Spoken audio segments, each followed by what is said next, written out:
Okay, so welcome to Ignite. You've probably located this through gulfsouthignite.com. So I'm going to do a quick tutorial of gulfsouthignite.com through a screen share and Zoom. So stand by 1 second, and I will do that if I can do it smoothly. Let's see. I'm going to go here, here, and here, and here.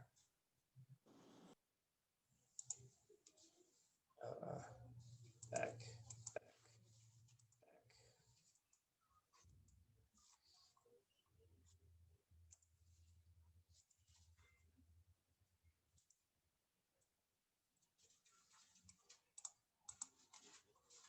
All right, so I'm going to screen share this right here. All right, so what you're looking at here is gulfsouthignite.com. If you go to that website, you're going to end up with a number of folders and a number of resources. I mean, the resources they're intense. If you go to the Ignite Toolkit, you're going to see, let me view this a little differently. All right, you're going to see so many resources that are available to you. I might speak of a buyer lead sheet, or I might speak of the 411 template, a 66-day challenge. I might ask you to go download the script book. All of these things are available to you, and they're very useful. So just quickly speaking, if you look at some of this is going to be Greek to some of you because this is day one for you, and that's okay.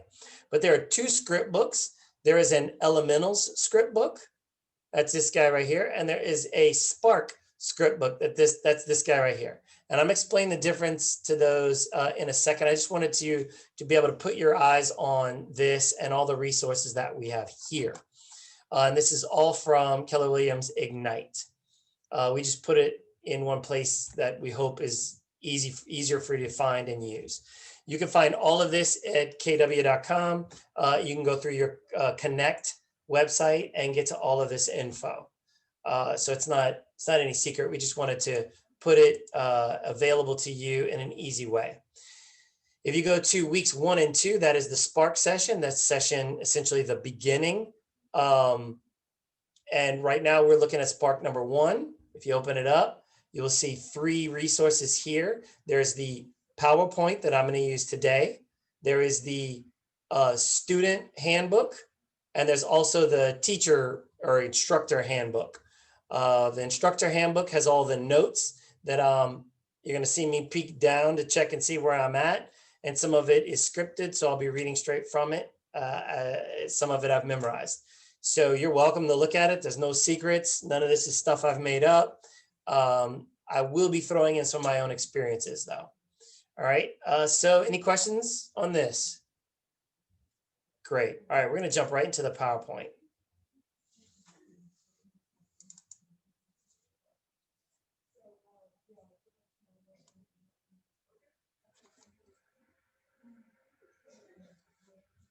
Nope, not that one.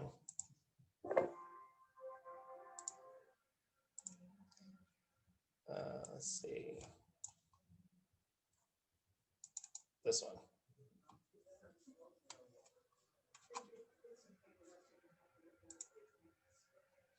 All right, so right here, you're going to see the PowerPoint. All right, so we're going to dive right in.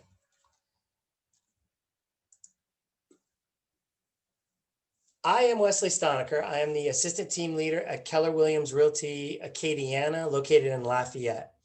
I have 14 years experience as a high school literature and social studies teacher, and I got my license to sell real estate in 2011 with a smaller brokerage. I joined Keller Williams in 2014, capped my first year, became a top producer the next couple of years, and then was offered a leadership role here in the office, which I've had as a teacher and a coach for the last couple of 3 years, I think. So it's my pleasure today to begin this Ignite class with you. You are also a broker. So any questions that you have along the way, please don't hesitate to ask them. And if it enlightens the class, we'll share it with everybody. All right. Ignite is essentially a month-long training program designed to equip you guys, all the participants, be you brand new or veteran coming back to learn more, with the essentials that you need to build a successful real estate career. All of us in this class have passed our real estate exam, which essentially prepared us to take the real estate test. It didn't necessarily prepare us to run a real estate business. That is what Ignite is designed to do, is to help you prepare uh, and build a real estate business and then career. The first 2 weeks of Ignite are called Spark, and it's exactly what it suggests in the name. It's designed to spark your business, to light it, to ignite it, to catch it aflame. That's what Spark is designed to do. So the overarching goal for Spark is for you all to get an appointment with a buyer or a seller in the first 2 weeks. This will set you up to sign a contract in the first 30 days and have your closing in the next 30 to 60 days. That is our goal in this course. The second 2 weeks is called Elementals, and it dives deeply into the nuts and bolts of the depths of a real estate business. Now, the way we kind of throw a newer agent into the business is, I often say that we help you, we build the rocket ship on the way to the moon. We're going to give you the boosters, we're going to give you the rocket, we're going to give you the fuel, and we're going to give you the life support system, and then we launch. The rest we're going to build on along the way. So I sat with a new agent this afternoon, and I told them that, for the first little bit, and, I see Rhett's got a little experience. He might be able to speak to this. But for the first 30 to 60, maybe even 90 days, you're going to not really feel like a real estate salesperson. You're not going to feel like a realtor. You're going to feel like you don't know what you're doing. That's okay. That's understandable. And it's honestly a little bit by our design. That's why you've been connected with these resources. You've been connected with your leadership. You've been connected with mentors. You've been connected with all these other people and systems to make up for any feelings of unpreparedness that you might have. Feelings are fickle. You're gonna feel like you don't know what you're doing until somebody says, "Yeah, come over to my house and take a look." And you're like, "Oh, now I feel like a realtor." Until they ask you to write the contract, and you're like, "Oh gosh, I don't know what to do. I mean, I've seen one and I've written a mock one, but this is my first time, so I feel all nervous. Oh my gosh!" And then you write it, and it's successful, and then you feel like you know what you're doing. So what we're focused on is the skill set. The feelings are going to follow. So if you feel uncomfortable, you feel like you don't know what you're doing, that's okay. I'm encouraging you to move right through that, right? Because feelings are fickle.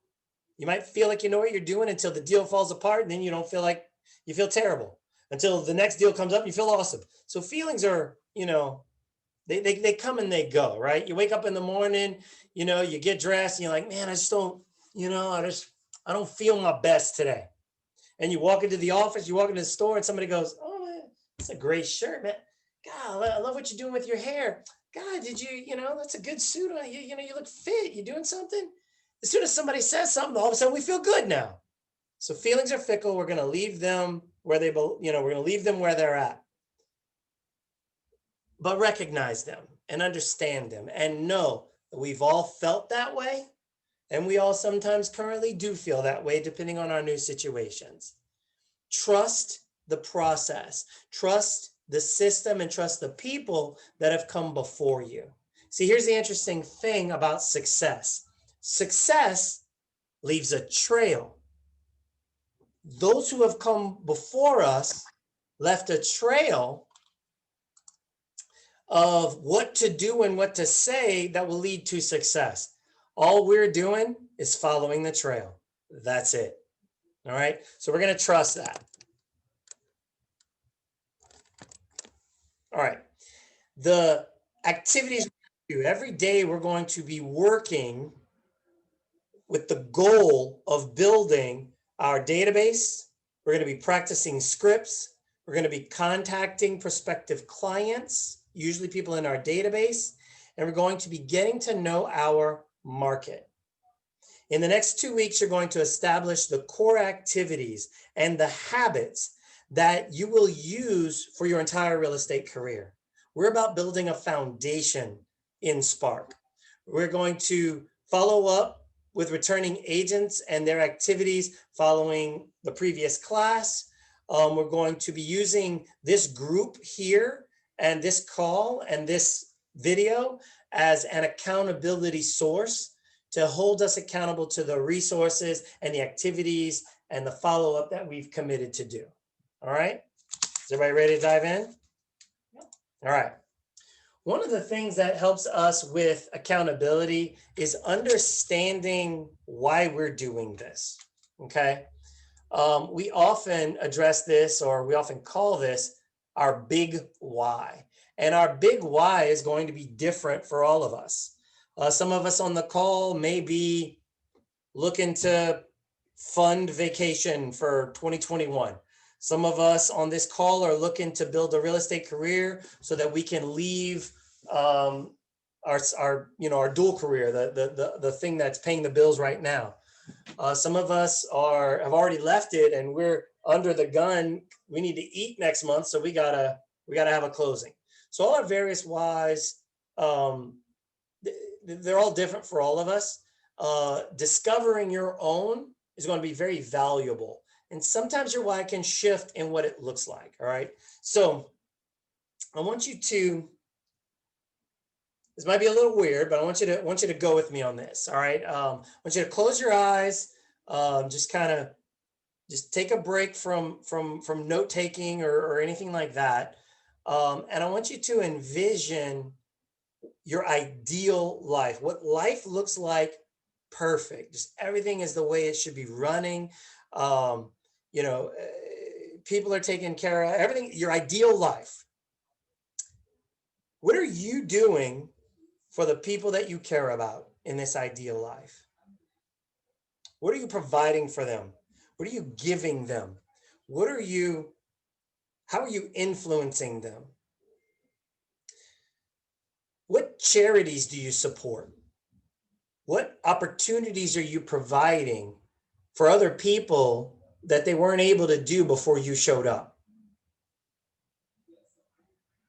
How would you make the lives of everyone around you, everyone that encounters you and influences you, how would you make their lives better?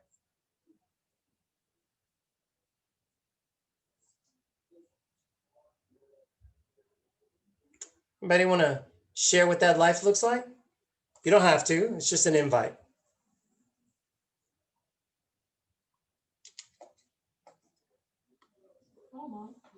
Yeah, you want to share yours, Mercedes?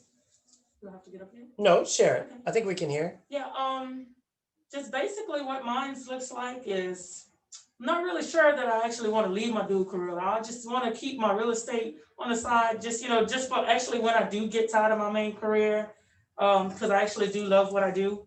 But I want to be able to give my kids a good, stable life, give them great schools to go to, and kind of build my real estate portfolio and my real estate business at the same time, because I want to be a good agent. I want to be able to provide for my clients what they need, and just basically, do what everybody likes to do, be able to take vacation every now and again, and just really live a comfortable life off of real estate.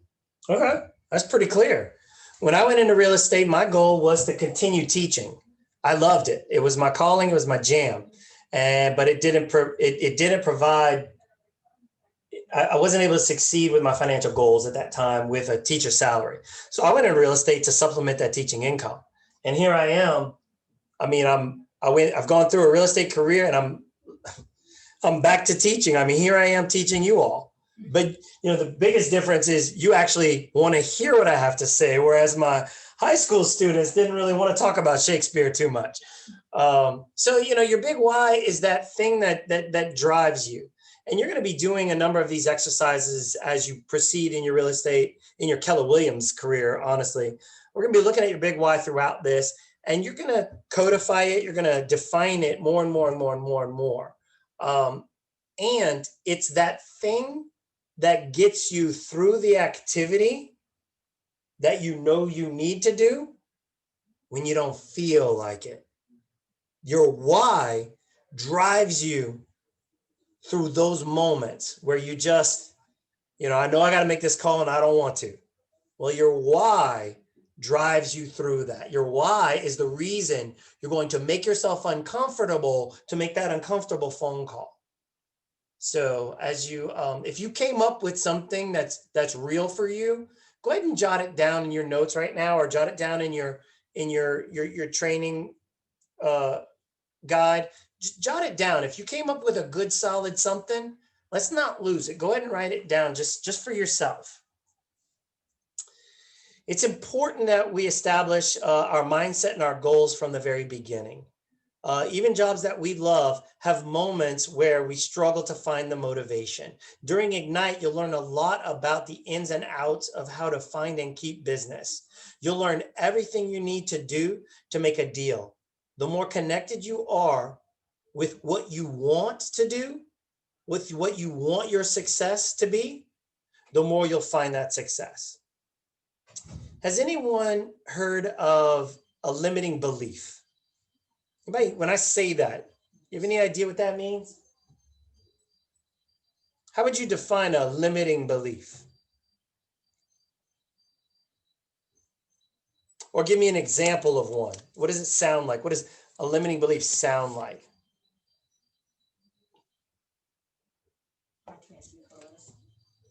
I can't because. I can't blank because blank. You come and sit in here every day? You're doing great. A limiting belief, it's an I can't statement, right? Or a statement that says, I'm not blank enough. I don't have enough money to promote my business enough, or when I I don't have enough time, or I don't have enough, I'm not, I'm not talented enough, I'm not funny enough, whatever. It's a not statement, it's a can't statement. Okay. Limiting beliefs are ways of thinking that hold you back from the success that you're seeking to achieve. As participants in Ignite, you're going to you might catch yourself saying these limiting beliefs. I might ask you to do a thing, or say a thing, or repeat a thing. And you might hear your mind say, well, I'm just not that type of person, or I don't have time to devote 3 hours a day to lead generation, or I can't call a stranger, or your mind, I'm telling you, your mind is going to say this. All right. And when it happens, I want you to recognize it just the way we recognize feelings. And when you recognize it, I want you to remember this quote. Henry Ford said, whether you think you can do a thing or you think you can't do a thing, you're right. Whether you think you can or you think you can't, you're right.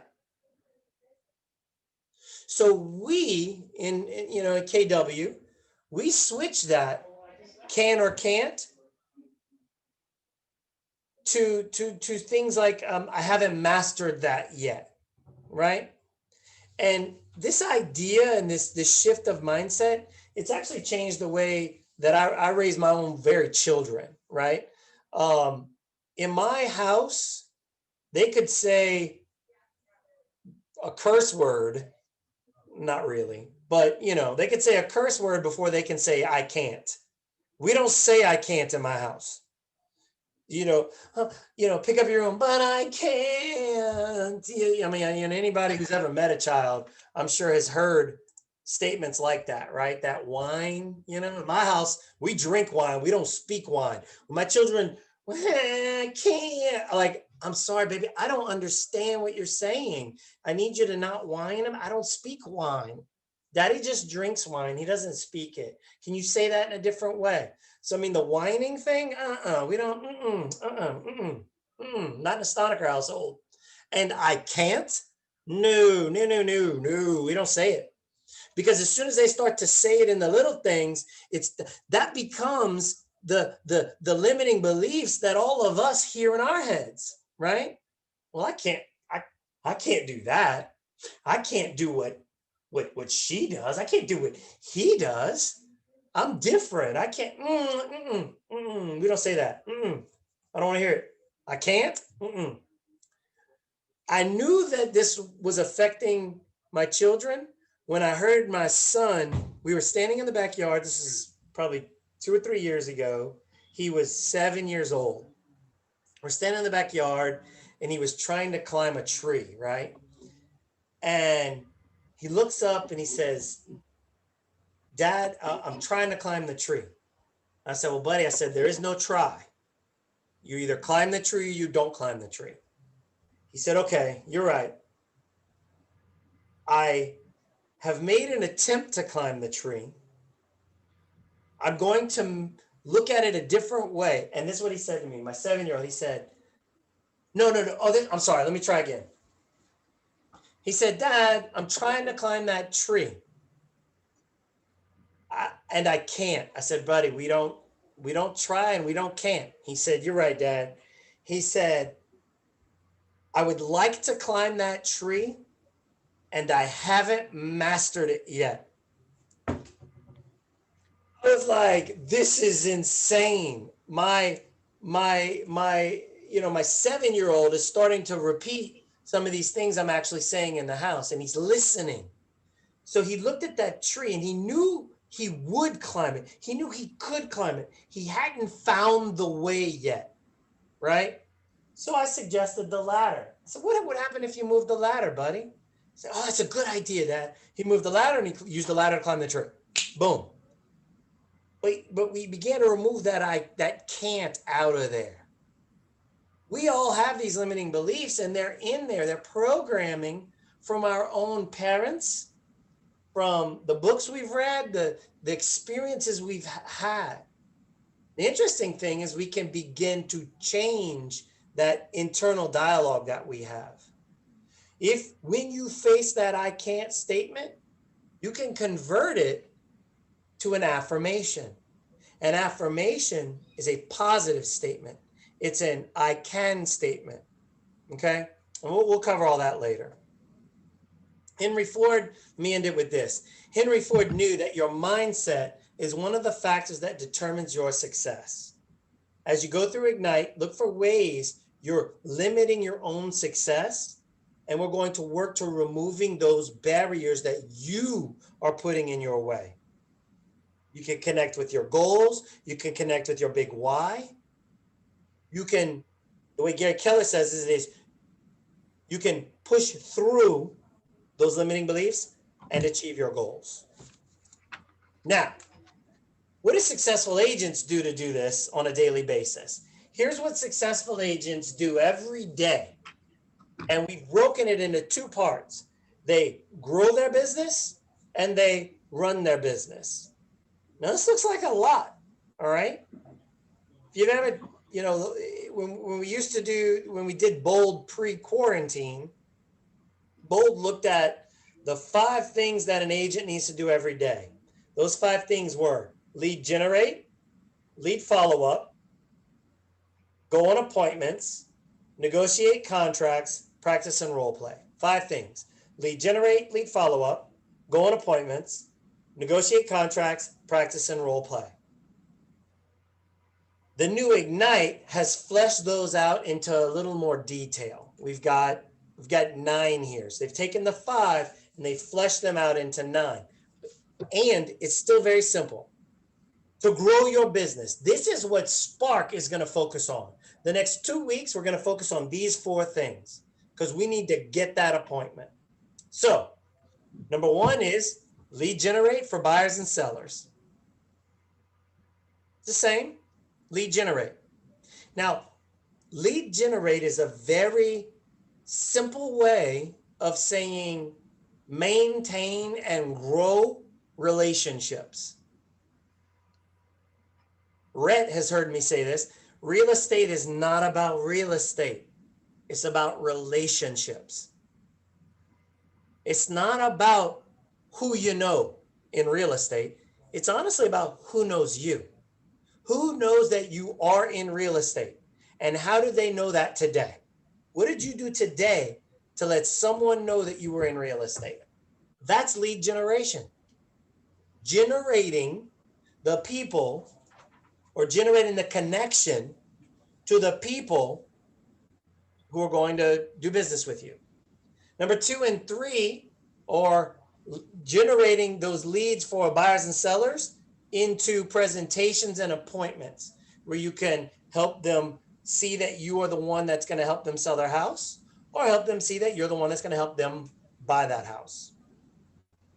And number 4 is become an expert in the market. Preview real estate.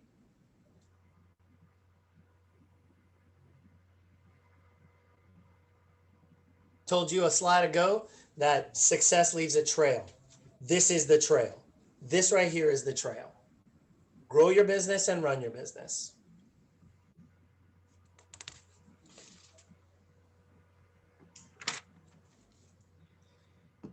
You're going to see this every class. This is going to be our roadmap for the course. So right now we are in the what is Spark, defining it and what does it look like. We're going to move to starting with your sphere, knowing the tools that's available to you, preparing for success. Every class we're going to end with a recap and aha. Reflection, I've discovered in 2020, reflection, or this past year, the reflection is a key component in future understanding and learning. If we don't reflect on our activities, we don't reflect on what we've learned, we'll probably have to repeat it until we finally do learn it or reflect. Reflection, so the recapping and the aha is extremely important. When I'm taking a class, I used to kind of skip out on this section. When I was a school teacher, I struggled with this, having enough time at the end of the day to reflect on what we learned, the repeating of the lesson in a small way. You know, I was like, we don't need to do that. And the more, the more I teach and the more I understand this, it's vital. So we are going to have a period at the end of each class, each session, where we reflect on that day's section. And then lastly, we're going to discuss the daily habits. The daily habits, no, it's going to come in a slide. The daily habits, we call them the 411. The daily habits are intended to build your database, practice your scripts, continue your lead generation, and then we're going to be also looking at some of the contracts probably on Fridays. All right. Welcome to Ignite. There should be a video embedded. Pardon me, 1 second. Stand by 1 second. Let me get to that video.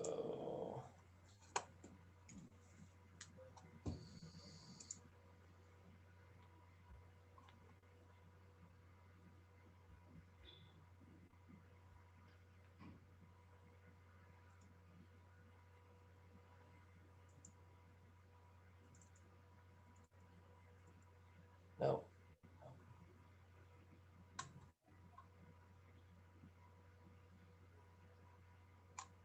That's okay. We'll move on.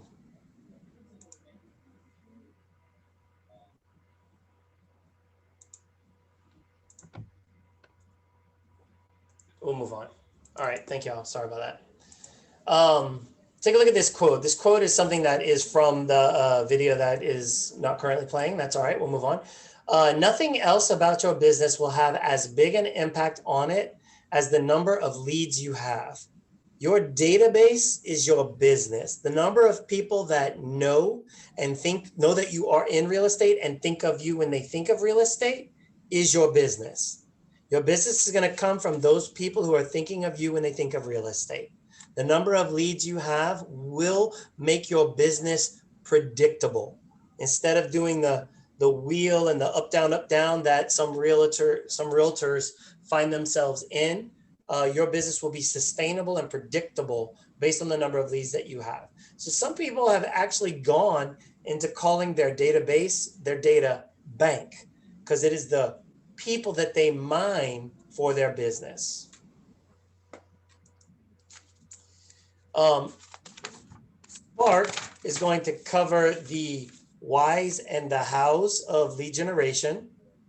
And then we will move into the business basics, what a business looks like, and on into your successful career. The successful daily habits will carry you through that, as this graph shows. Now, the whys and the hows of lead generation. The reason we start with lead generation is we would rather you, with all the resources and support you have in your mentors and your leaders, we want you to get the leads now. Even though you don't know how to run a big business, we're going to get to that later. Yet without the lead, we can't do any business at all. So we want you to start with lead generation, because this is where business comes from, is the people that know you're in real estate. So we are going to focus the next couple of weeks very, very much on communication to other people, on building relationships, on lead generation.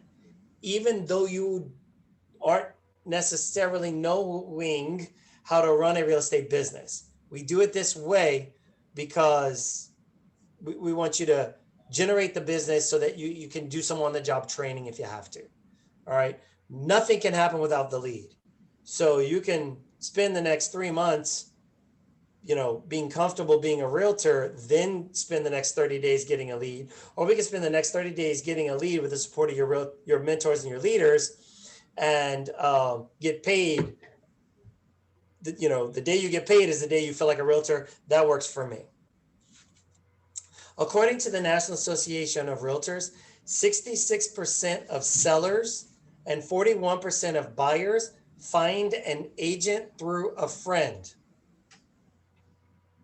Take out your cell phones. If you look at your cell phones, I want you to go to your contact list. If you go to your contact list and scroll down to the bottom, you will see a number. You'll see a hashtag or a number sign.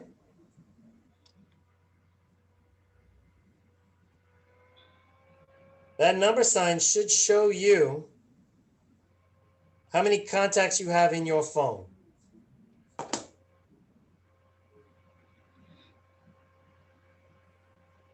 Write that number down.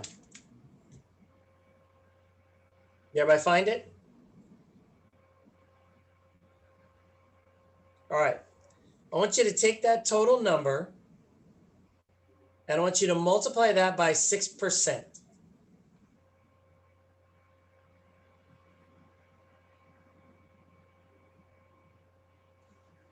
That number multiplied by 6% gives you the average number of real estate actions that will be happening in the next 12 months within your sphere of influence.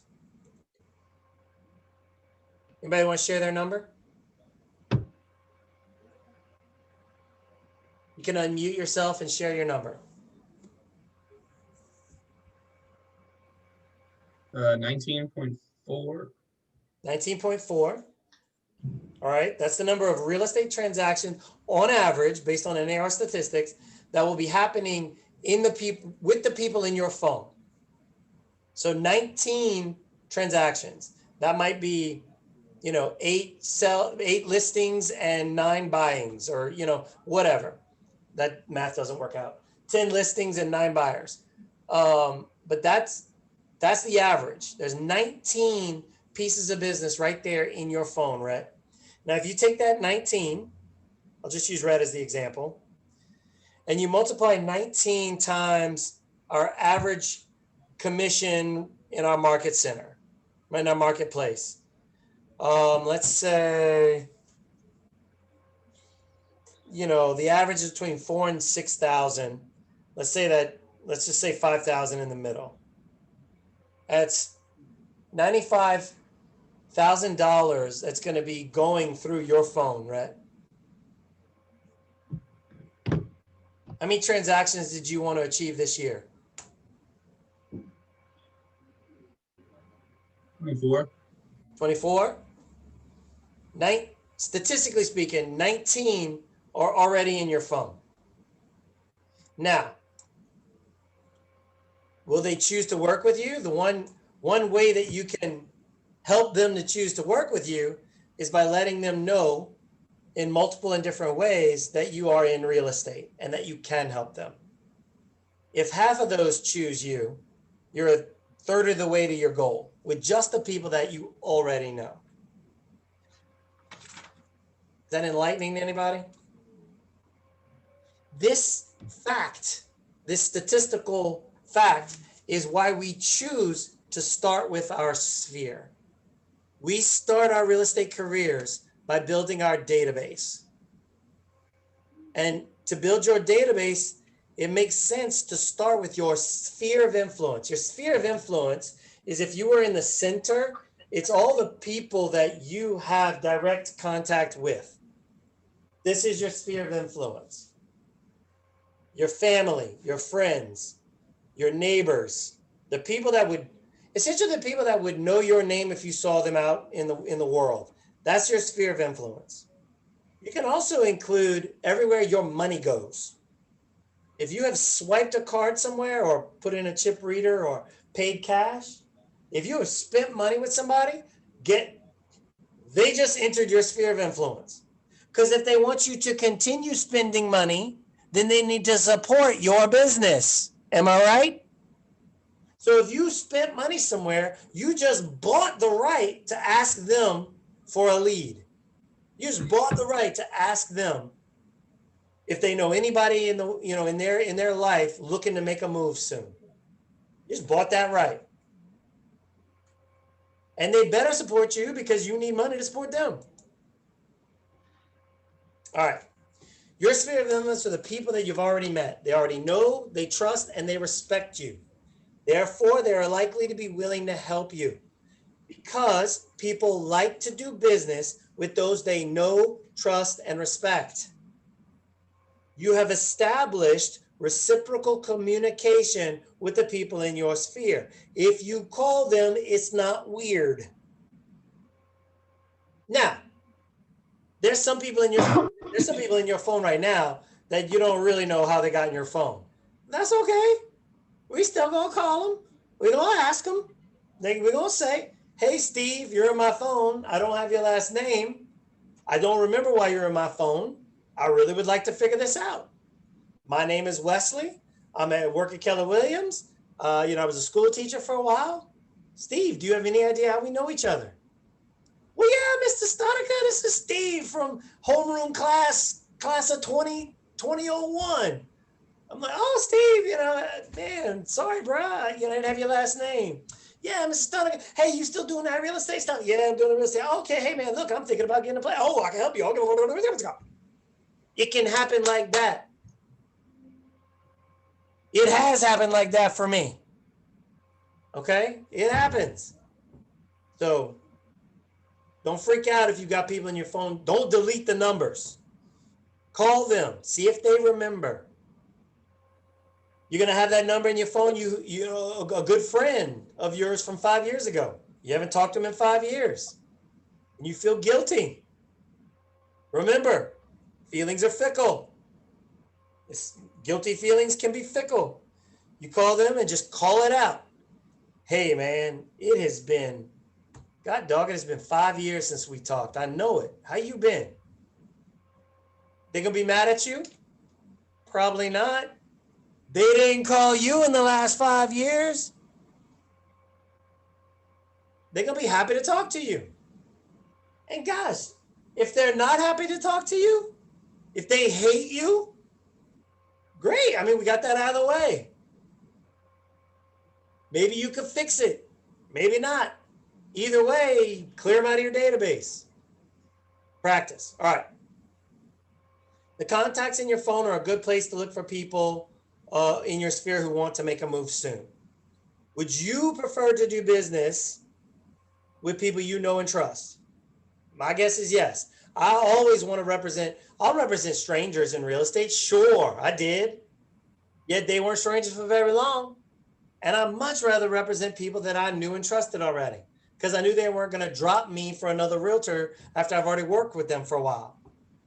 Your friends and acquaintances, the people in your phone, are the exact same way. They want to do business with someone they know and trust. 66% of them who sell and 44% of them who buy are going to choose someone based on a referral from someone they know, unless you're calling them. If you're calling them, they already know you. They don't have to ask a buddy who they used. They know you. And when a buddy asks them, who are they going to say? You. If they know you're in real estate, if you're calling them and talking to them. So where do you start? Well, you can start with, who do you know making a life change right now? Who had their last kid just graduate high school or college? Who just had their second or third baby or their first baby? Or who just got married, or who just got engaged, or who just got divorced? I mean, divorce, affects people and children and our society. I mean, it can be kind of good business for realtors, They got to sell a house and buy two, or sell a house, rent two, then buy two.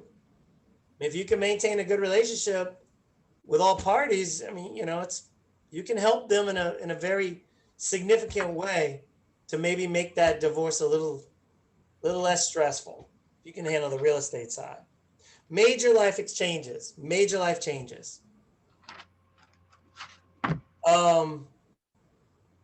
If you have your participant guide in front of you, I don't know if you printed it out or if you have it open on your laptop, but if you go to page 7,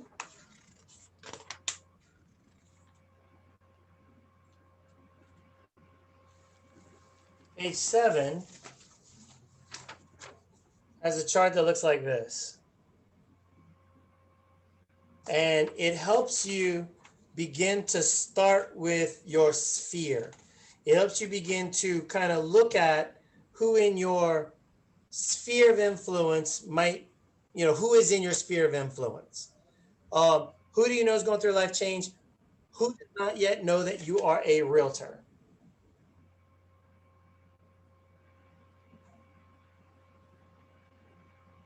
So number 1 would be family members. Let's go through this right now. If you don't have it in front of you, that's fine. But let's just take the next 3 minutes to see if we can't spark our memory and think of somebody in our sphere of influence maybe making a change soon. Number 1 is family. Who do you know going through a life event in your family?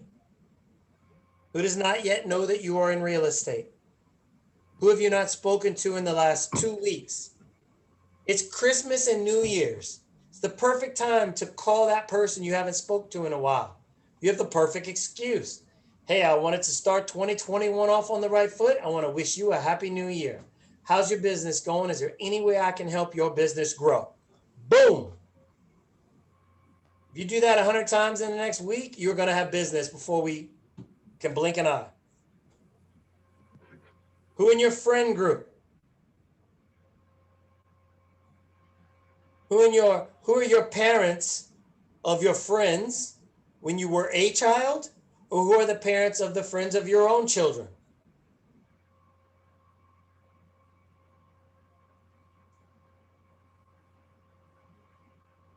Who in your community association or your religious association? Do you belong to any clubs? Knights of Columbus, Lions Club, a football fantasy football group, homeowners association, prayer group, Bible study, church group. Who's going through a life change, or who doesn't know you're in real estate? Any contacts you've already generated through real estate? Maybe you're working with a buyer already or a seller. Ask them who they know looking to make a move soon. Who have you done business with in the past? Your current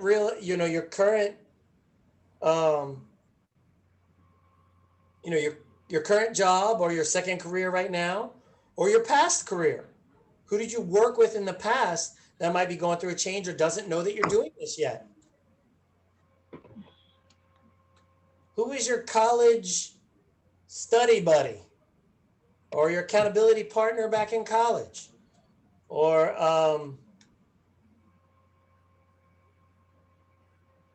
children's teachers, your ex-teachers. God, if I could have the name and number of every student I ever taught, gosh, that would be gold right now. I'd have a referral for all of you people. Hmm? Facebook. I mean, I've met many of them through Facebook.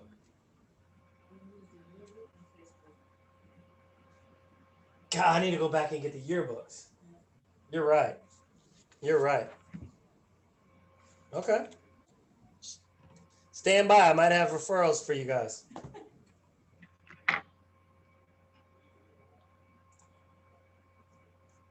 All right.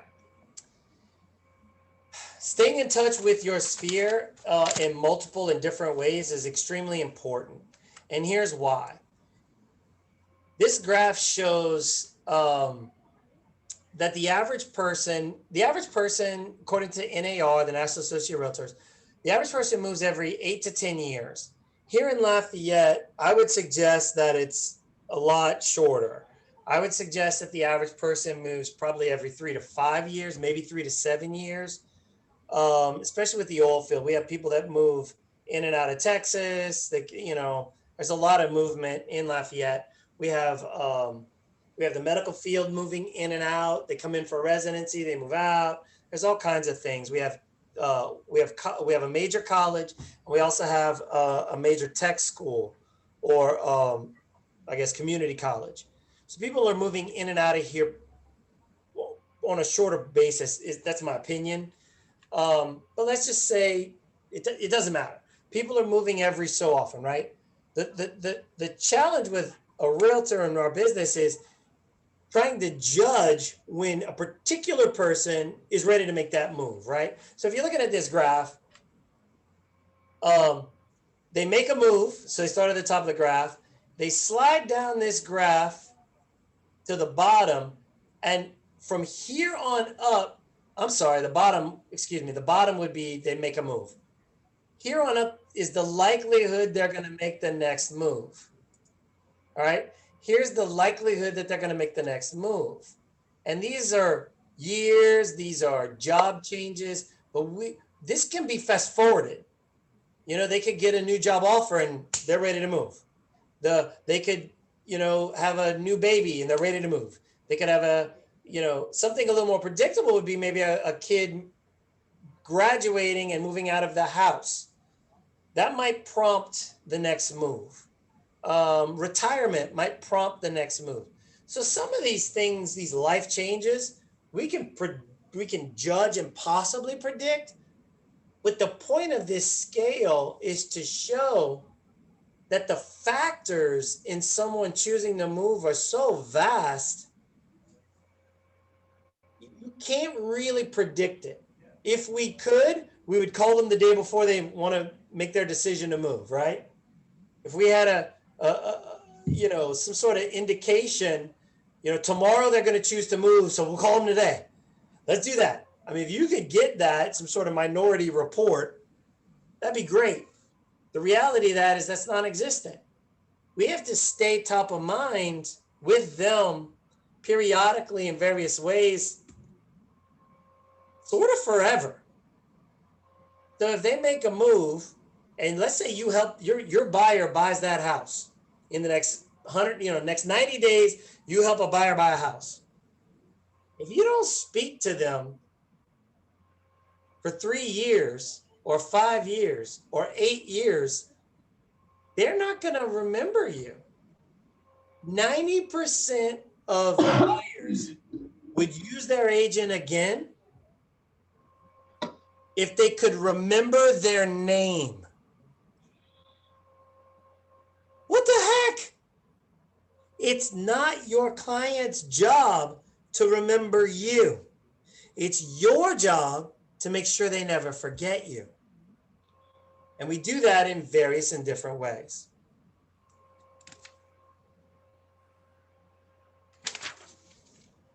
All right. So if you were going to call somebody you haven't spoken to in a while, there's a number of ways to begin this conversation. The Ford script is one of the best, and this is on page 10 of your user guide if you've printed it out or you're following along. The Ford script is one of the best ways. The Ford script is really just a way of reminding you, the caller, of the things that you could and should ought to talk about that are not necessarily real estate related. Now listen, you can pick up a phone book. Remember those things? Rhett, phone books were large printouts of everybody's phone numbers. I don't know if, you appear to be a young fellow, so, I just wanted to tease you a little bit. But I mean, have you seen a phone book? I don't know it. None of you people look my age, but I haven't really seen a phone book in a long while. I'm sure you can still get them, but you can go on, just a random list of names and numbers, and you can call every single person and just say, hey, are you looking to sell your house? Hey, are you looking to sell your house? Hey, would you sell your house? Hey, would you sell your, you could do that. If you called 1,000 people, I'm sure somebody's going to say yes to you. That's a strategy. You're going to burn a lot of time with not a lot of return, maybe. But calling your sphere of influence will give you a better shot at more people saying yes with less phone calls. So here's how the Ford script works. It covers questions around their family or key relationships, their friends, family. It covers their occupation, what they do for a living or their business. It covers their recreation, what they do for fun, maybe hobbies or things that they're interested in. And it covers their dreams or goals. So how's the family?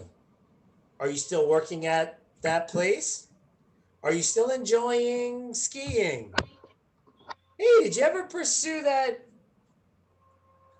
license in basket weaving you were thinking about getting? Hey, did you ever get that rent house? Whatever. A call like this for me would go simply something. Anybody want to role play? You want to role play with me? Sure. Okay, ring ring. Hello. Hey Mercedes, this is Wesley. How's it going? I'm doing okay. Good, man. It's great. Like, how did you and the kids weather 2020, man, with all the quarantines and things? Everybody stay healthy?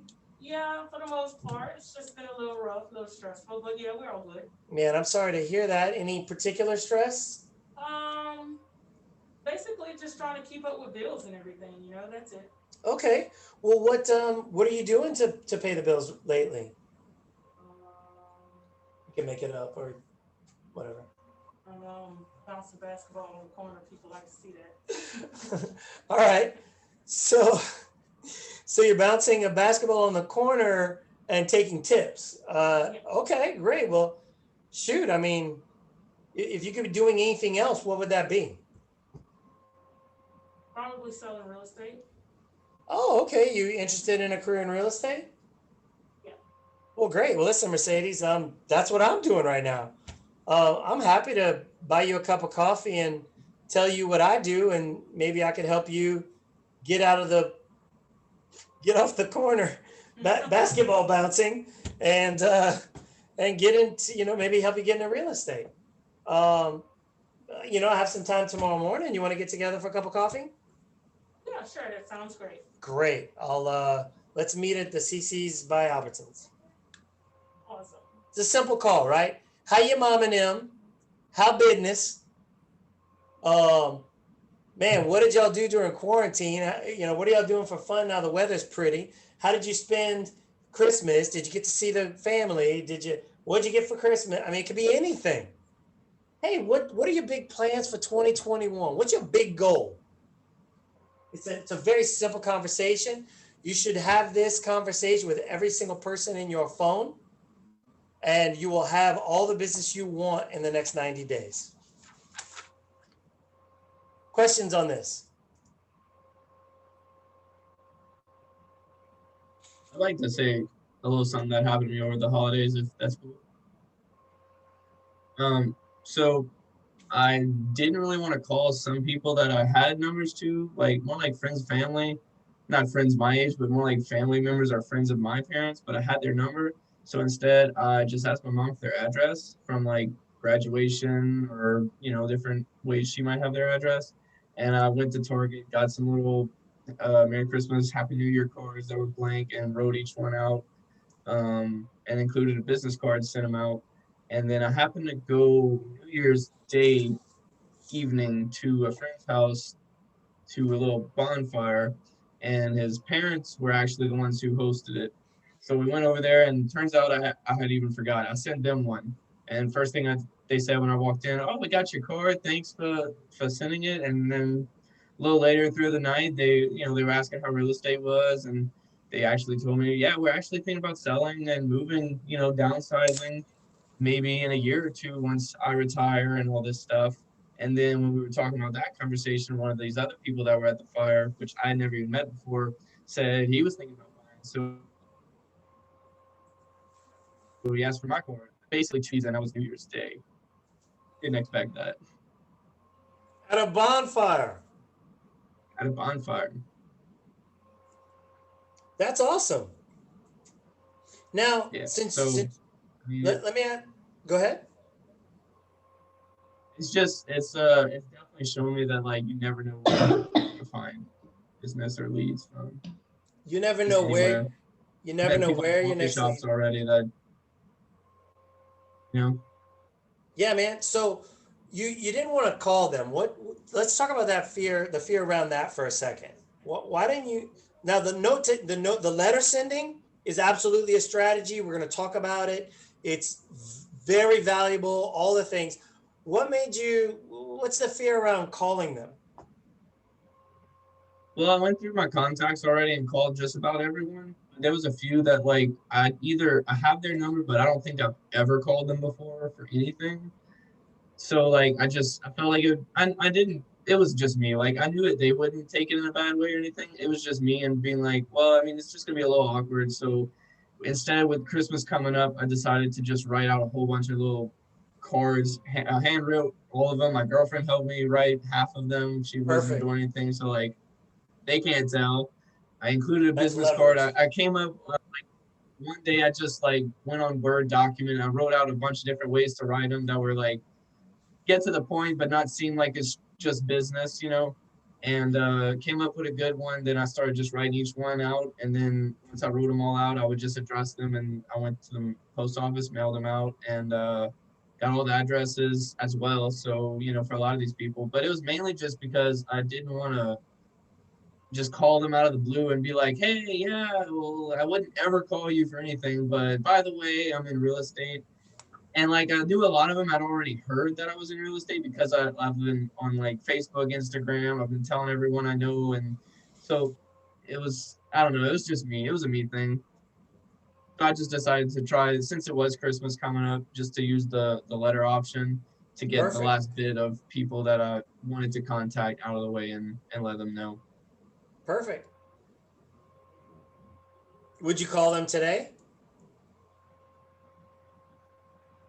Some of them, yeah. I mean, a lot of them I saw over the holidays as well. So I also knew I'd see them. So it was Yeah. like a follow up to the letter. Yeah. But yeah, or some of them. I mean, like like these actually the people that I sent the letter to, my friend's parents. I didn't have their numbers. I just mom included it in the addresses she sent because they were like part of wedding invitations or Christmas cards Perfect. that they sent out from her family. So, Absolutely. but I knew them. I did. So yeah, actually for them, I actually didn't even have their number. So I had their address. I sent them a card, and then I actually happened to go for New Year's to a bonfire at their house. Talked to them, met a few people. One of them's actually interested in buying, so I hit him up today and tried to get a a buyer presentation possibly. And so yeah, I mean it's interesting how you never know where it's going to come from. That's great, and thank you for sharing, Rhett. The sometimes you said that you had never called them for anything, and you felt calling them out of the blue, it just feels, it didn't feel right. Right. Sometimes calling that out is a good strategy, right? Mhm. Hey, Mr. Boudreau, this is Wesley. We've never spoken. I'm so and so's son, or I'm so and so's classmate, or whatever. Um, most people like to do business with people they know. And I know that we're connected a little bit through that person. So I wanted to make sure you knew I was in real estate in case I might be able to help you. Yeah, that's a good way. Just call it out. Don't. Um, the reason we feel a little fakey when we are hey, how's your mom and them? And yeah, I just wanted to tell you I was in real estate. It feels fake because it is a little, Yeah. right? So sometimes just call it out. Hey, listen, Steve, you're in my phone. I don't know why. Here's who I am. Do we know each other? Just call it out. And sometimes there's a freedom to that. And the person on the other end, um, maybe they know you, maybe they don't, maybe it goes nowhere, who knows? But we cannot decide our activity based on the result because we cannot control the result ever, ever.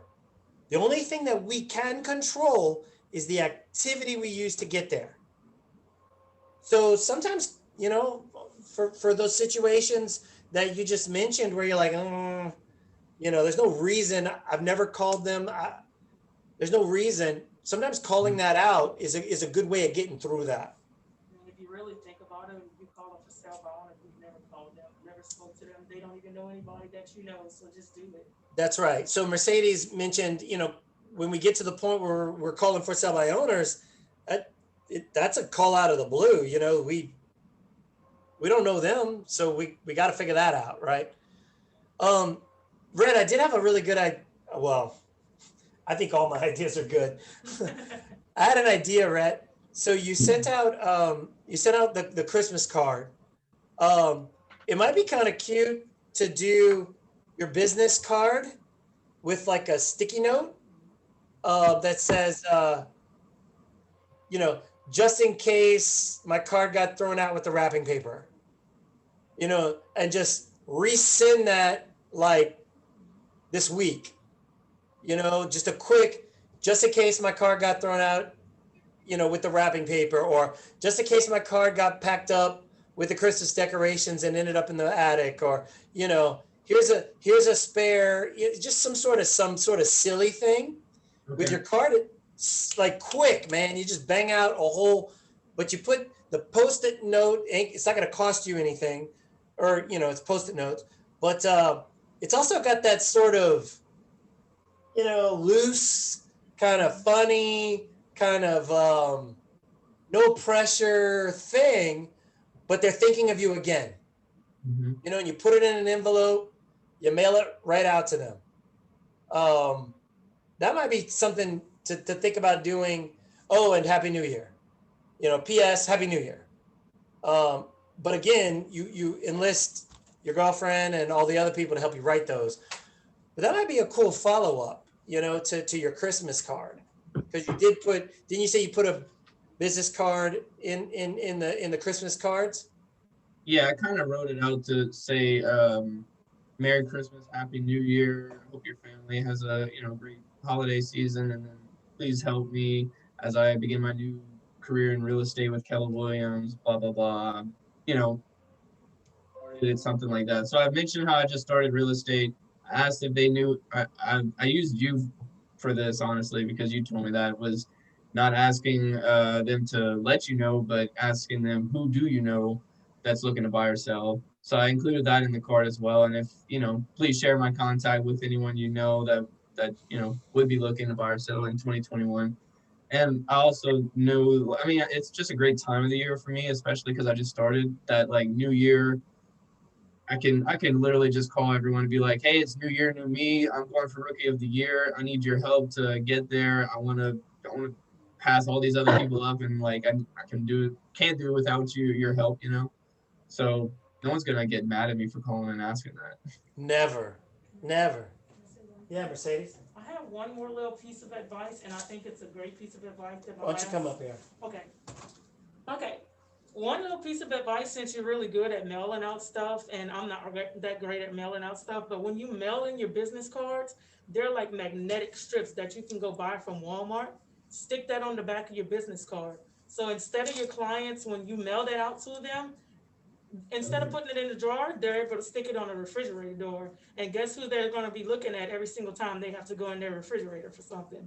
It's your Yeah, that's business smart card. too. I didn't So think of that. if it doesn't have a magnet on it, they're probably just going to stick it in a drawer, and it's just going to get lost. And that's Yeah. something that I do. That's it. Okay. Yeah, that's smart. Yeah. Or you can tell them to take a picture of it, Yeah. put it in the note. The magnet thing, if you can make it on the refrigerator, you're there for life. Yeah. You're gonna show up at the listing appointment and your magnets can be on that refrigerator 2 years from now.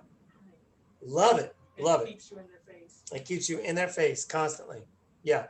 And we still have to ask often, periodically and often. We have to ask. All right. All right, let's take a look at our tools. How are we doing on time?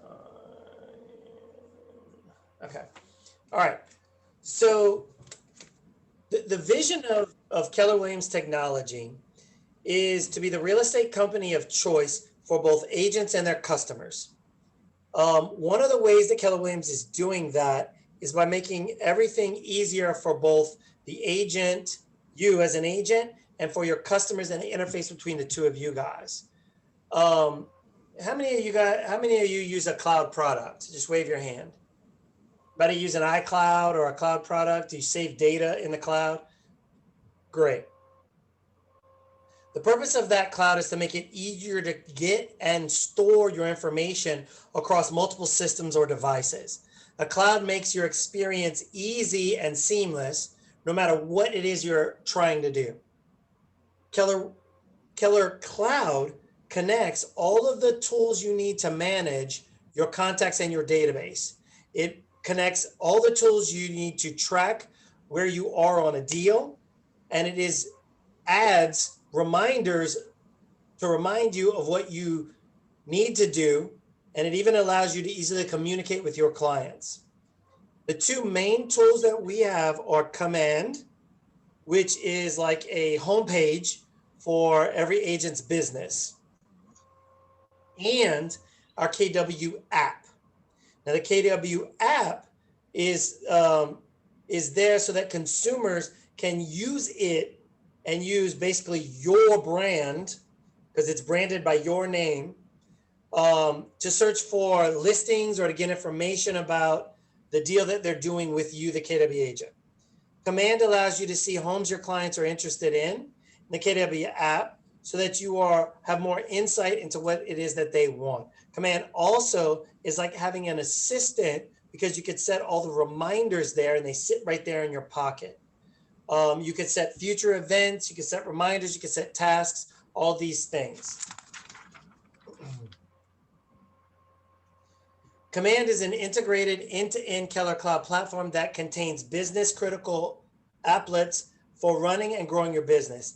It is the tool that will help you manage your database, cultivate your connections, and take leads from contact to closing. In fact, we move them through the process and they're able to follow along on their end. In Spark, we're going to focus on entering contacts into Command and using smart plans to engage those contacts in touch campaigns. You'll learn more about these plans in the lead generation learning module that, a little bit later. Today, I'm going to demonstrate how to log into Command.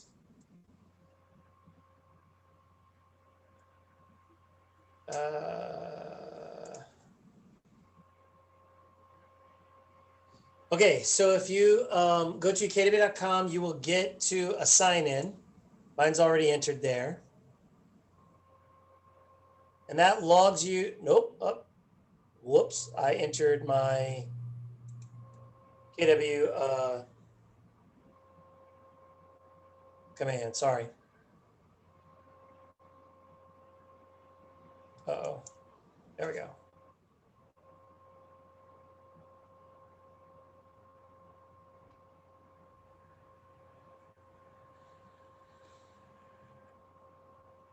All right. So if I go, if in command, now I don't have a ton of business in here because I don't run a real estate business currently. So along the side here, you will see icon. Can you all see this? Yeah. Okay. So you'll see icons. If you hover over them, it'll tell you what to do. As soon as you get access to this, go play with it. It's kind of like Facebook. You can't break it. All right. Do a test run. You know, some of my contacts, some of my first contact, I think, was Peter Parker. For those of you who are not Marvel fans, that's Spider-Man, but don't tell him I said so. Actually, I think he's still in here. Yeah, look, Peter. Look, Peter. All right, so Peter Parker. I entered Peter Parker and I tagged him as an Avenger because, you know, he is. All right, so essentially in your contacts, you go to the top and you do add contact. And literally, you just type in all the information. That's how you enter a contact. So if you meet somebody today in Walmart and you get their name and their number and their email, enter them into command before you go to bed. That's the way to make this seamless. Or have a time in the day, an admin hour, where you enter it. In the beginning at Keller Williams Realty Acadiana, we have hired Juliet and Corey Kate to bulk upload your contacts for you.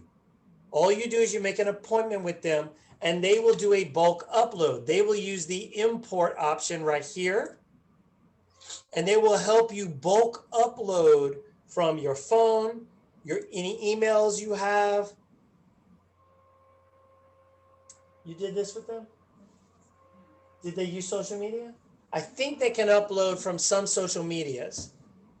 We were doing it a while back ago and then they stopped it somehow. I think we figured it out again. I'm not sure.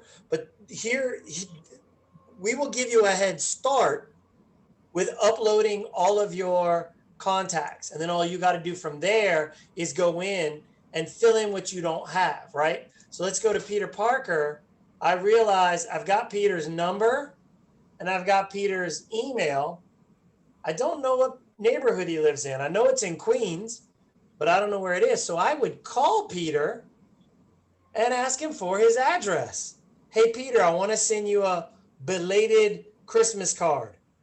Hey, Peter, I want to send you, a market report on your neighborhood in Queens, whatever. That would give me Peter's address. And then, well, I got you, Peter. When's your birthday, bud? I'm trying to send out Christmas cards this year. When's your birthday? You still seeing Mary Jane? How that's going? Oh, great, man. That's awesome. When's her birthday? You should know that, Peter. I'm just testing you. Whatever. Y'all get me. I'm kind of role playing it out. But that's how you would add to your database. And then you could take notes for every time you call them. And as you take notes, you talk about, well, he's about to propose to me. Am I talking too loud?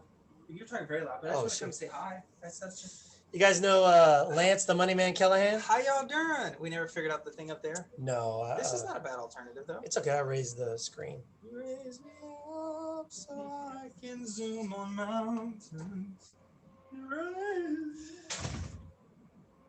It'd have been more helpful if you'd offered to give me a cup of coffee. That would have been, nah, just kidding. If you guys don't have the pleasure of meeting Lance yet, you got to make that happen. You need some Lance in your life. All right. Any questions on this? Very simple. It's very user-friendly, but just go in and break it. I mean, you can't, try to break it. You can't. But playing around with it is the best way to learn it.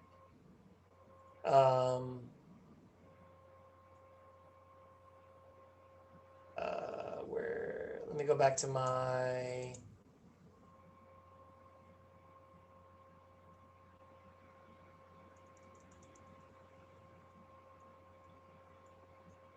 All right. Your app. All of you, if you have not downloaded it yet, you should download the Keller Williams app. It appears as a red, it's a red icon with a white KW. It's in the App Store. You download it onto your phone, and then you go through choose your agent section, and put yourself as the agent. Then you share that app through text, through email, through social media. You put it as your signature on, in email. You put that app everywhere. And people, when they download it, it uploads from their app store already with you as their agent, and it's completely branded with your name. So anybody who shows any interest in Keller Williams, send them your app and say, hey, listen, use my app and let me know what you think. Very simple conversation. All right. In GulfSouthIgnite.com, there's the toolkit. I showed it to you when this course started. I just wanted to remind you that it's filled with all sorts of resources that you should definitely take note of and begin to use. All right, let's prepare for success. This section of the learning module right here, we're going to go over what you can expect to learn in Spark. We're going to review what we call the Daily 10-4, and we're going to help you develop a plan to spend your time outside of Ignite to build a successful real estate business. So in Spark, you're going to learn the modules are Fuel Your Career, Lead Generation is the core of your business, Powerful Language gets results, Your database is your business, Set goals that matter, Deliver your value proposition, Find and win the buyer, Find seller leads, A day in the life of a real estate agent, and Market Center specific modules. We'll probably do forms mastery classes on the Fridays. But that is what you can expect for the next 2 weeks. So if you're looking at this and you're like, well, what do I do if I get a buyer? We've got the module for that. If you get it today, call your mentor. If you don't have your mentor yet, call me. Like, if you get the lead, let's figure it out. But here's basically what you can expect in the next 2 weeks. 4 weeks after that, we dig into a little bit more of running the business as opposed to growing the business. Running the business is about making and receive offers, negotiating the deals. What does an open house look like? How do I market myself?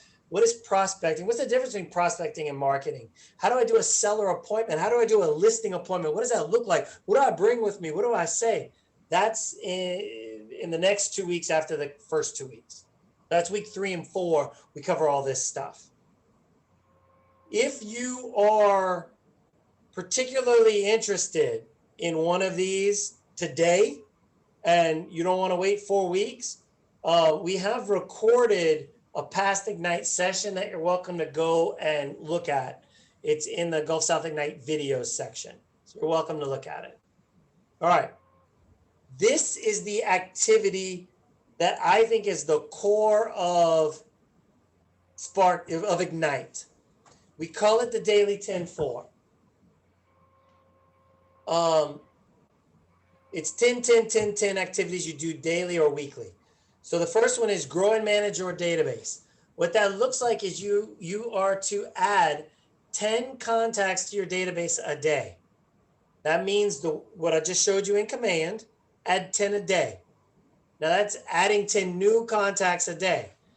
Now, if you're doing a bulk upload, if you take advantage of that, then I would say that if you go into your bulk upload, if you go into a new one and then add a new piece of information, I would consider that a new contact, because you're going to upload 300, right? Well, 10 of them, call them and get their birthdays. Now you can count those 10 as 10. Okay, does that make sense to you all? All right. Speak with 10 people in your database. Speak with them. Hey, how you doing? How you mom and them? Happy New Year. How your business doing? How can I help your business grow? Please help me. I want to be Rookie of the Year. I need your help. I don't care what you say. Say something that lets them know you're in real estate. Hey, I sent a Christmas card. Did you get it? Oh, good. I just wanted to make sure I had your address correct. Awesome. Listen, if you come across somebody, give me a holler. Okay. All right, bye. Done. It can be that simple. but remind them you're in real estate. All right. Follow up. The fortune is in the follow up, and Rhett Ledet. Oh, I just blanked. Lede. Thank you. Rhett Ledet just figured out the beauty and the truth that fortune is in the follow up. Part of your daily activity is to send 10 notes a day to people you've recently contacted. Now, in an ideal situation, you call 10 people, they all answer, you speak to all of them, you gain some new piece of information like their address, you add them to your contact list, and then you send them a note card thanking them for taking your phone call. That's perfect.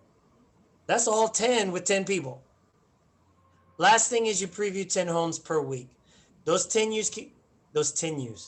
What's a 10 I don't know. Those 10 previews can be showings that are actual clients. They can be open houses that you're hosting. You can accompany veteran agents or other new agents on their showings. Or you can schedule what we call a preview appointment. Now, my request is that you schedule a preview appointment. Start with looking at Keller Williams listings. So you can go to MLS, you can search for Keller Williams only. Because then you're like, you're not, Keller Williams agents know what you're doing, right? They understand that new agents, we're all previewing homes, we're all getting to know the business. Also, focus on vacant properties. Vacant properties, you're not disturbing the homeowners just for you to get a look at the house. And lastly, give feedback.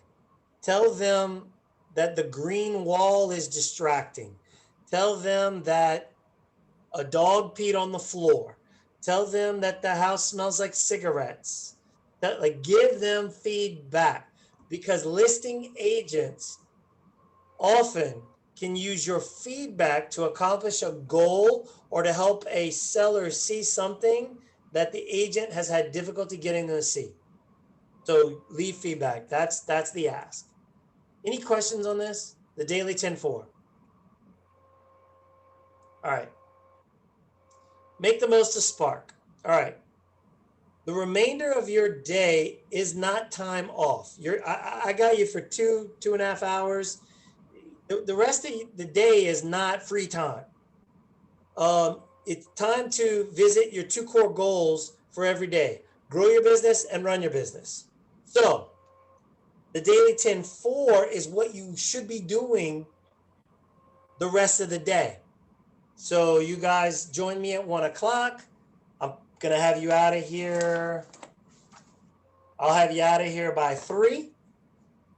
By the time 3 o'clock comes around, what do you do with 3 o'clock to the end of your day? Lead generate. So 10 database, 10 phone calls, 10 note cards. What do I do tomorrow morning, Wes, when I wake up until 1 o'clock? 10 note cards, preview homes, 10 people to your database, 10 phone calls, 10 conversations.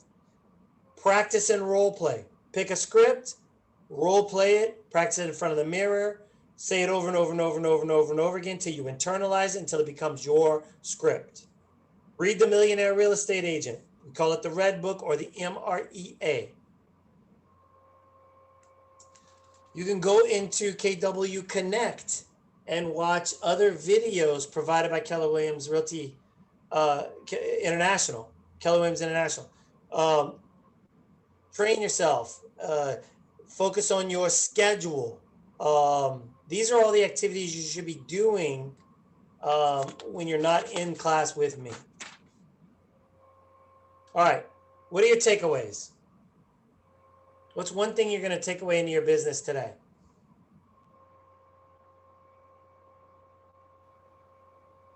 Start with getting those contacts or schedule the time to get the contacts loaded so that I can start finding out something new about each one. Yeah, I mean, that's great. You know what I love about what you said, Skylar? schedule the time to do it. If it's not in your calendar, doesn't exist. It's just an idea. If it's not written down, it doesn't exist. And if it's not in your calendar, you're not committed to it. And if it's in your calendar, it's easier to say no to a thing that pops up that you shouldn't be doing. Oh gosh, I already have an appointment at 10 a.m. Now the appointment can be with yourself to do your work, but that's an appointment, right? What's your other ahas?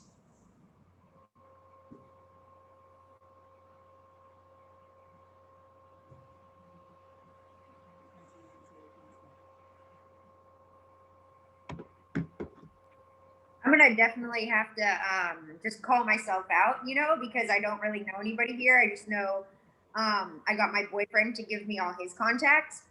So I'm like, I don't want it to be awkward when I make the calls, like you're saying. So I'm just gonna have to call it out. They don't know you. They haven't met you yet, right? Right. Right. What's your boyfriend's name? Daniel. Daniel? Yeah. So what would you say? You have any idea? I think I'm gonna be like, hey, this is Lexi. I'm Daniel's girlfriend. You probably heard I just moved here. Just wanted to call and let you know. I'd love to meet up with you sometime. And by the way, I'm in real estate. I love this area. You own a home. Maybe something like that, a little cleaner, Yeah, for sure. Let me give a crack at it. Hey, this is Lexi. I'm dating Daniel. Your buddy Daniel, whatever the relationship is. Hey, I'm dating Daniel. I am newly moved here from out of state, and I wanted to make sure that all of Daniel's friends and family knew that I was in real estate. I just wanted to offer my services to you guys. I'm so excited to be here in Lafayette. This is the cutest town. I mean, I already feel like I belong, and I just wanted to introduce myself so that the first time we get to meet is not the first time we meet. Yeah. Maybe something like that. But I really appreciate that you heard and are able to. I mean, just call it out. They don't know you, and they don't. And as soon as, because the cool thing is that when they hang up the phone, now they know you. Right. Now they know you. And then when you actually meet them, you're like, hey, we spoke last week, and they're like, oh my gosh, you're real. Oh God, Lexi, you're so cool. Blah blah blah. And it's awesome. Yeah. And it's awesome. Yeah. Cool. Any other ahas? Did you think about it? Cool. All right. Ahas of achievement. All right. Now, this is one of my favorite slides because it just double checks what we're looking at. If we take our ahas, and we had two good ones just now, how has your thinking changed today? And what ideas or mindsets are new? What do you feel differently about? What was meaningful to you today? How will your behaviors be different going forward? What actions will you take going forward? And what tools, models, or systems will you definitely use? How will they make you accountable? Does this spark anything for anybody? Well, Rhett kind of sparked something in me earlier with saying how he mails out his flyers and everything to his neighbor and friends or whoever his mom gives the contacts to, which is something, like I said, I kind of suck at, and I kind of need to follow up with my past clients that I have sold to, that have bought through me and everything like that. I need to go mail out. Right on. So did you hear that, Red? Can you hear Mercedes? Not well. Okay. Thank you. Mercedes was inspired and really, really appreciated what you shared, Rhett, about sending out to your database, because she has past clients. And that's one thing that she hasn't mastered yet. Yeah, I haven't mastered yet. She hasn't mastered the mail out yet. So to see your success and your dedication to it has inspired her to really implement the 10 note cards a day. How long did it take you and your leverage to write that out, Brett? A couple of hours. I mean, I didn't do it consistently. I did it like later at night, one night, just on my phone on notes, and I just tried writing out a few different ways to write it out the next day when I would start writing them. And yeah, she helps push me to actually do stuff I say I'm gonna do. So she came over and knew I had to do it and I hadn't done it yet. So she was like, "Nope, I'm gonna help you. We're gonna each write 20, and we're gonna have them ready for you to mail tomorrow morning." Woo! So she helps me do that for sure. But yeah, it didn't take long at all. Couple It's hours. best just to write out a few different examples I find in Word document or like notes on your phone or something, and then read it, see how well it flows and what you want to add and take out. And then once you find a good way to write it out, just start writing them, and then just repetition. Um, I like the 10 notes a day because it's like eating an elephant, right? You eat one bite at a time. You sat down, knocked it out in 2 hours, you mailed out 100 or whatever you did. 10 is going to take you 12 to 15 minutes. But to Skyla's point, if it's not scheduled, I'm never going to sit down for those 15 minutes. So your daily 10-4, I recommend it be those note cards be the same time every day, very consistently. The other thing for me on breaking it down to smaller chunks. So I know I know any of you all. My first career was a teacher, and I am currently also still in sales. I work for Verizon for businesses, but breaking it down into smaller chunks of 10, it also keeps it attainable for me. So look, I'm a single mom. I have a lot going on. So knowing that I can say, hey, here's 30 minutes right now, and I'm going to schedule that time in to get it done. And it gives me the time to be able to follow up and make sure that I have the time to do that too. So I find whenever I do too much or try to, bite off more than you can chew, even if you push through and you do it all right then, you don't really have the amount of time you need to follow up with every one of them in a timely manner after that.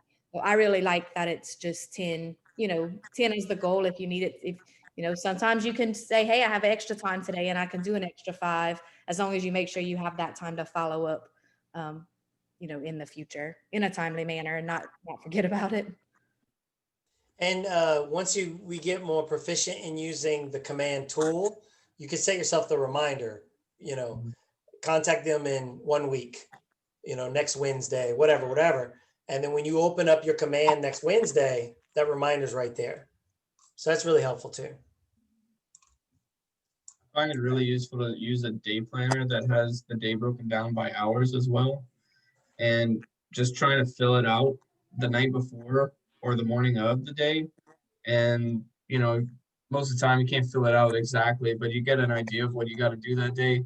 And then the next day you can look back and see, wow, I did all this yesterday and I broke it up like this, but I probably could do it all again today and put it in this time slot instead and do it more efficiently. It helps me just to like visualize it and see it. I can't recommend a planner enough. I use a teacher one. Go figure that. Mine is broken into 15-minute increments, and I need to see the week at a glance. So, because I've used ones where it was like each day was today with all this room for notes. No, it didn't work for me. But like what you're saying, being able to see it at a glance and know where I'm spending my time and know that like I'm better in the morning. By the end of the day, I don't got anything left. I'm done.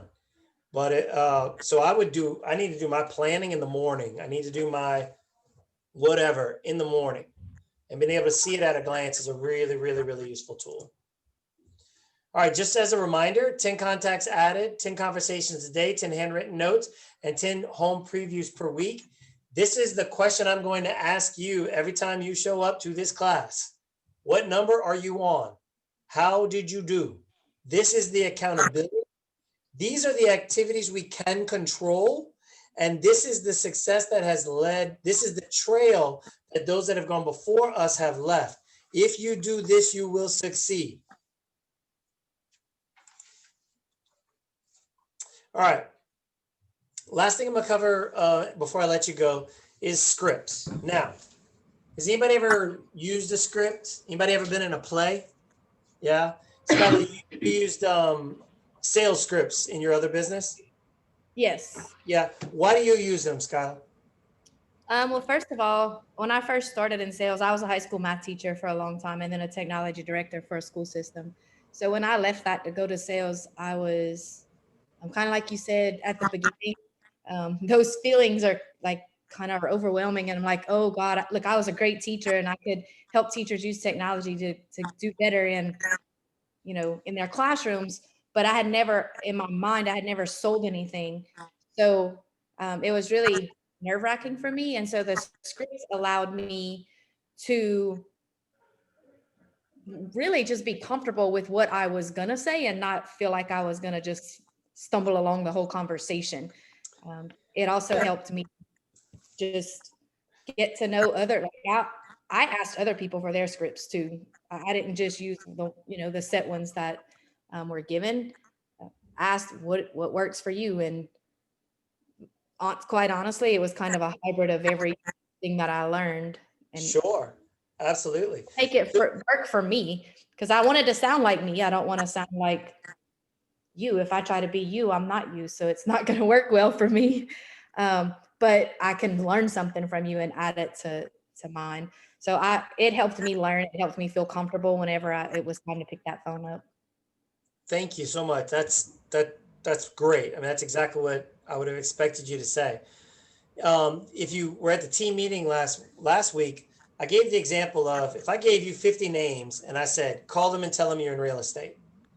The first, 8 or 9, you're gonna, hey, it's me, and I'm with, it's Wes, and I'm with Keller Williams, and Keller Williams is a real estate company here in Lafayette. And I'm really just calling, I hope I'm not bothering you. I'm just calling today to let you know that I am in real estate. And I thought that, you should know that. Okay, bye. Well, by the 9th time you stumble through it, you're going to land on a certain way of saying it. And from number 10 to number 50, you're going to say it that way. That's a script.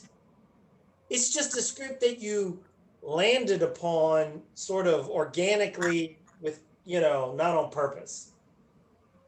My suggestion and the successful people that came before me is you start off with number 1 with a script that we know works and all the script is just words and a way of saying a thing. But here's a few reasons we use scripts. Practicing and internalizing scripts allow our business to grow. Just as a doctor learns anatomy before working with patients, agents learn scripts to prepare to have meaningful conversations with clients. If I have a script and I know where I'm going on this script, it saves a lot of the how your mom and them's and how's the hunting, and then we go off on their trip to Disney World. Let's bring it back. I need to talk about real estate. With scripts, you control the conversation by using purposeful, intentional language that helps you to get to the point, which in our world is a closed transaction. Scripts help you to communicate your value. What can you do for them? How can you help? Once you have internalized the scripts, you can add your own value proposition, which will help lead generation efforts and lead to closed deals. Scripts help you to uncover the motivations of buyers and sellers and to identify any objections that they have so that you're able to, and scripts give you the way to handle those objections and help put your buyer and your seller's fears at ease. Scripts allow you to have a rehearsed response that delivers a powerful message in a way that allows the consumer to understand you. Scripts allow you to ask questions in a way that you'll be able to quickly share the information you have with them as you help them to answer those questions. Scripts also help us to gain confidence. Lexi spit out a way that she might introduce herself to these strangers. And then we sort of worked it out a little bit. And part of her script is just going to be calling out the elephant in the room. Hey, you don't know me. We have a mutual friend. It's Daniel. You know him as your son, and I kiss him sometimes. There we go. I'm in real estate, and I wanted to, I don't know. I didn't even mean to put that on you, Lexi. I don't know your relationship. I was making an assumption there. Sorry. That's okay. Hey, question, Wes, would you leave a message or would you just call back the next day? Yeah. I'd call back the next day, especially here in the beginning. Sometimes a message is appropriate. It's up to you. Leaving the message lets them recognize your phone number, right? But I would leave a shorter message with a little bit of enticement, maybe, hey, this is Lexi, Daniel so-and-so's girlfriend. Hey, I wanted to run something by you real quick. I'll call back another time. If you do leave a message, don't ask them to call you back. Okay. Because that's weird. Yeah. It's habitual. Hey, call me when you have a second. But really, that's weird because you're a stranger. And now you're putting that uncomfortable feeling you had on them to call you back. Well, Right. it's not, I don't think it's a good idea. I don't think it worked out. Let them know it's you and then free them from responsibility. Okay. It looks like I missed you. I hope I catch you next time. Boom. That's it. Okay. Maybe they'll save your number for next time. You got to, next time you call, they've already heard your voice. Right. And then I don't know. Are you calling back next day or are you waiting a day in between? Well, if you're calling them, if you had a good time on the first date, you have to wait 3 days before you call them for the second date. I'm just kidding. That's one of those rules from that movie. I don't know. It's up to you. I don't see the harm in the next day thing. I would call it a different time because maybe the time of day is wrong for them. So maybe I'd call the next day at a different time. Wait a couple days. Yeah, I don't know. I'm not sure. Pick one and tell me how it goes, and that'll help inform me the next time I'm asked this question. Okay. All right. Say again. Sometimes I call back the Mercedes says she has luck sometimes just calling back the same day. If she calls them in the morning, they can't see them in the evening. aggressive. Yeah, that's aggressive, but Mercedes is kind of aggressive. Yeah. She knocked on my door. I said, "You can't come in." She said, "I'm coming in." I said, Go watch it on Zoom." She said, "No, I'm coming in." And I said, "Okay, fine, open the door." But that's just Mercedes, That's not true, by the way. She's super sweet. All right. Script practice and role play. This would be on your own because we're approaching my time commitment to you. Script and role play. There's a couple things that we do. I always recommend picking a script and go back to that script book or practice one of the ones we jotted down today. Script. Start off with internalizing. You got to read it over and over again. Read it in front of a mirror. Smile while you're reading it in front of the mirror. These things. And then read it out loud. I recommend doing it when you're alone. Alone in the house, driving in the car, pull over in the parking lot, practice it out loud. I also recommend standing up. I am currently standing. I picked up this habit when I joined Keller Williams years ago. There's something to be said about standing to make your phone calls. I am on a camera right now, but when I'm speaking on the phone, I will pace around the room a little bit. There's an energy about moving. I have a mirror so I can see myself if I'm smiling or not. Also, there's a really good tip that I want to give you guys. When you begin to make your phone calls and you're feeling nervous, and you're feeling a little, I don't know. Or if you have a bad phone call, a phone call that doesn't go your way, a phone call that shoots your confidence down, I want you to stand up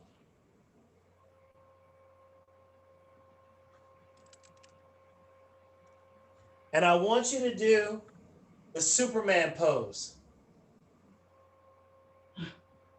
It is impossible to feel weak and unconfident. Unconfident's not a word, huh? It's impossible to feel self-conscious when you're doing the Superman pose. It's the movie right now is Wonder Woman. She does the same pose. It's the Superman Wonder Woman pose.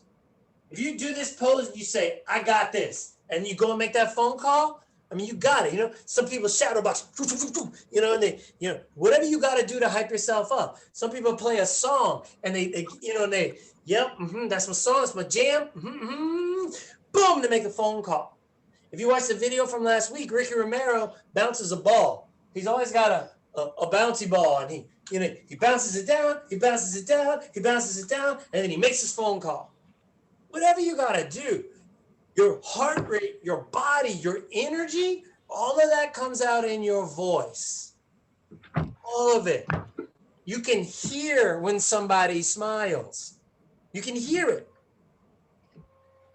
Do these things. Your willpower and your mindset often follow where your body is. Yeah.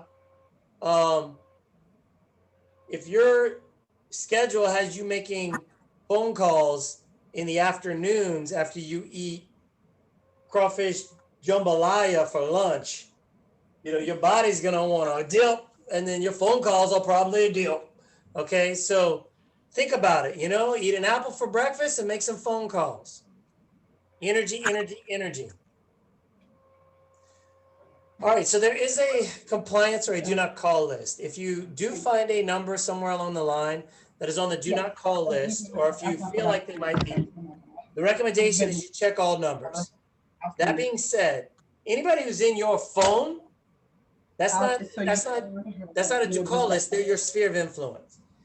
Any for sale by owner that has a sign in the yard, they got a number on that sign. They're like begging people to call that phone number.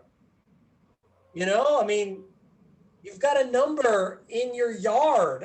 People are going to call it like you want them to.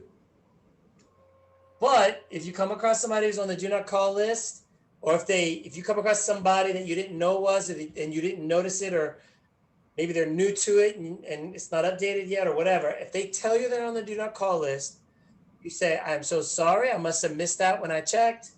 I will inform my brokerage, or I'll take you off my list. Just try to handle it professionally. And you say, so sorry. Now, you guys are not selling anything. You're off, you're asking to make connections to these first calls. So this is probably something that you're not going to encounter here in the beginning. All right. Your homework is to go call 10 people. Who's going to do it? Unless, of course, you already spoke to 10 people today. If you already spoke to 10 people today, you're good. Go write 10 note cards. I spoke to 10 before coming here, so yeah. Awesome. Write some note cards.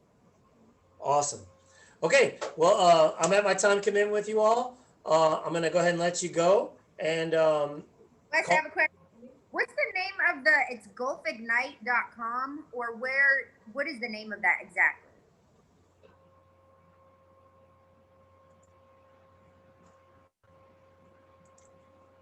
I'll show it to you here.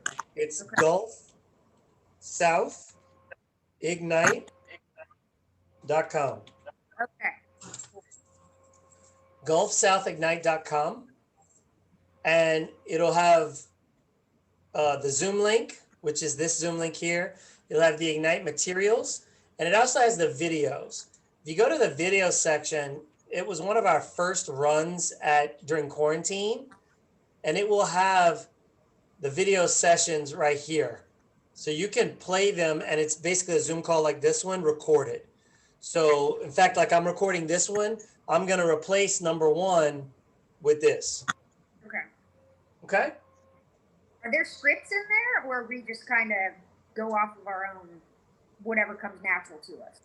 No, there's no natural nothing. The scripts, if you go to Ignite Materials, Okay.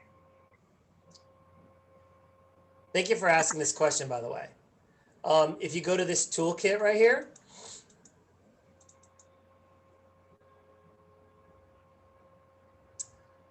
you scroll down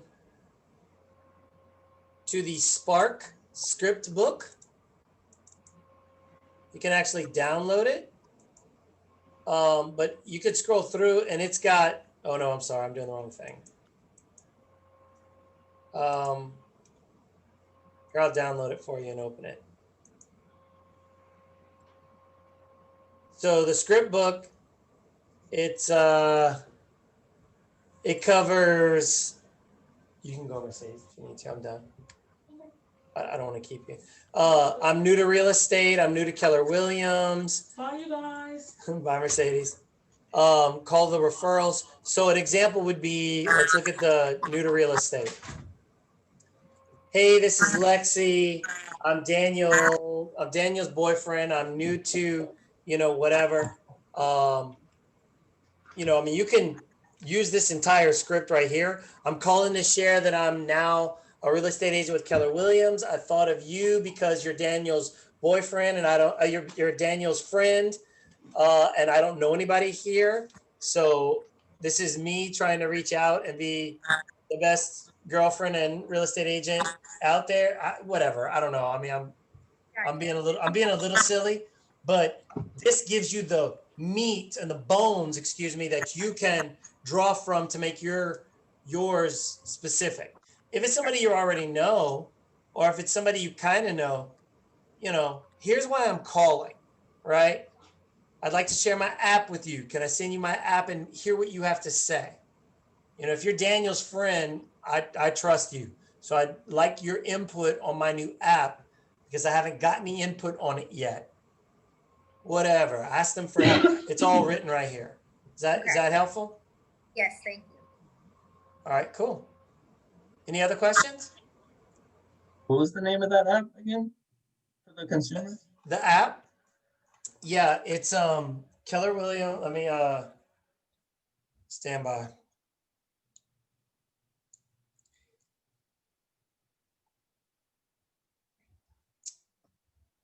Is it just a white one with KW on it?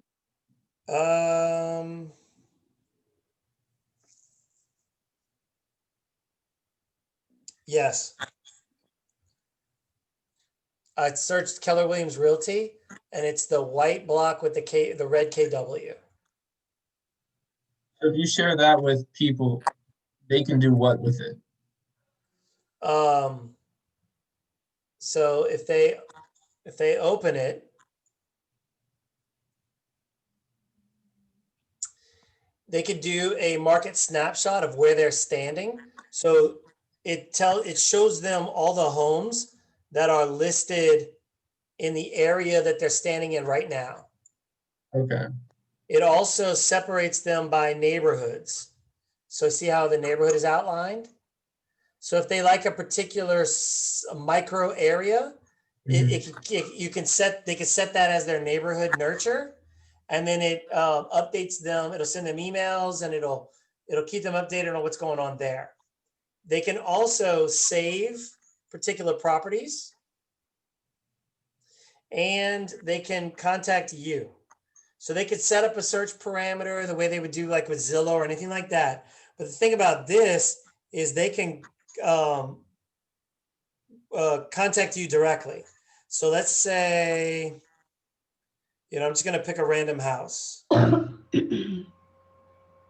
right. So I clicked on a random house. This is $52,000.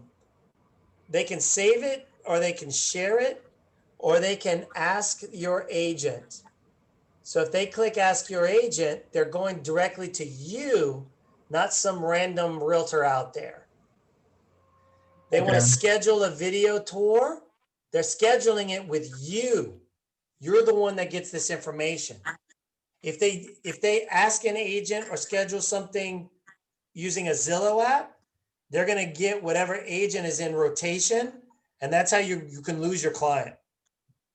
So all listings are on there. They can use that like Zillow. Absolutely. Except I would get the information on the houses they view and save. They can customize it even more by the neighborhood option because it connects to the app next door. So it's like real, it's neighborhood information from the neighbors who live there. Okay. And